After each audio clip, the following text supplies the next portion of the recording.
ఇక డీటెయిల్స్ చూస్తే యూరియా అంటే ఏంటో తెలుసునని మాట్లాడాలంటూ మంత్రి తుమ్మల బీజేపీ చీఫ్ రామచంద్రకు కౌంటర్ ఇచ్చారు. యూరియా కొరత లేదంటున్న రామచంద్రకు అసలు యూరియా అంటే తెలుసా అంటూ ప్రశ్నాస్త్రాలు సంధించారు. ఇక తెలంగాణలో యూరియా కొరత కావాలని సృష్టిస్తున్నారని ఆయన ఆరోపించారు. దక్షిణ రాష్ట్రాలపై కేంద్రం వివక్ష చూపిస్తుందంటూ మండిపడ్డారు మంత్రి తుమ్మల. మదర్ ఆఫ్ ఆల్ లైస్ అంటే కాంగ్రెస్ పార్టీ. వాళ్ళ పరిపాలనలో కూడా ఎంత అబద్ధాలు ప్రచారం చేస్తున్నారంటే, ఎంత అబద్ధాలు మాట్లాడుతున్నారంటే, నిజాన్ని కూడా అబద్ధం అని చెప్పేసి కూడా నమ్మించేటటువంటి ఒక వ్యక్తులు వీళ్ళు.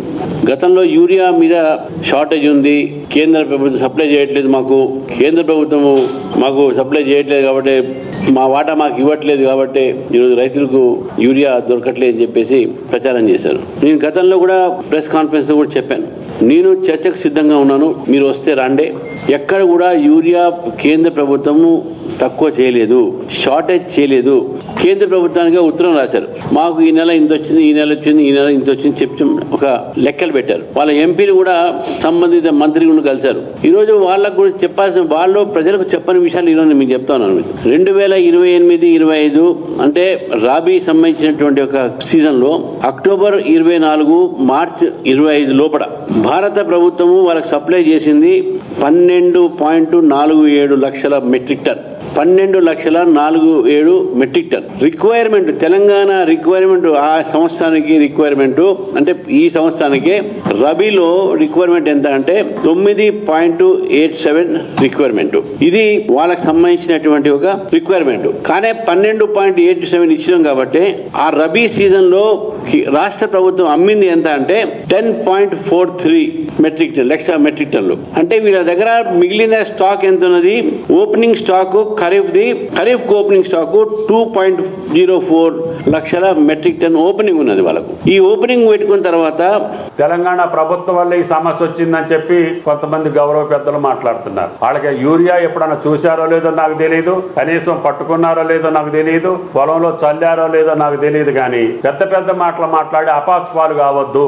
మీరు ఒక పదవిలో ఉన్నారు, వచ్చిన 3 నెలలకే రిజైన్ చేయాలనే కోరిక మీకు వద్దు.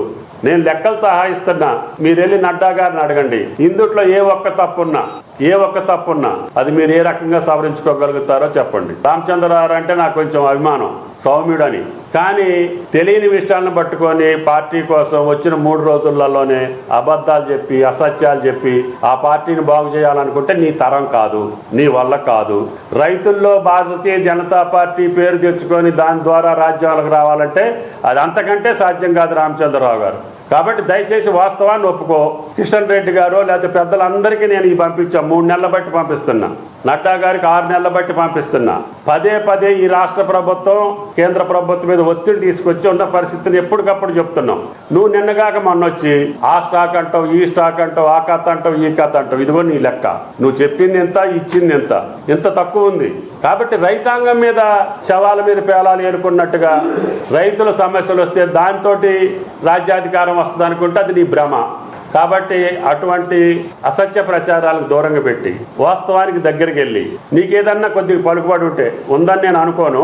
ఒకవేళ ఉంటే ఈ నెలలో ఆ 60,000 పంపించు, నువ్వు చెప్పిన పని నేను చేస్తా. ఈ 4-5 రోజులలో ఈ వారాంతానికి మాకున్నటువంటి గ్యాప్ మట్టికి నువ్వు ఇచ్చిన కేంద్ర ప్రభుత్వం ఇచ్చిన మాటను నిలబెట్టుకో.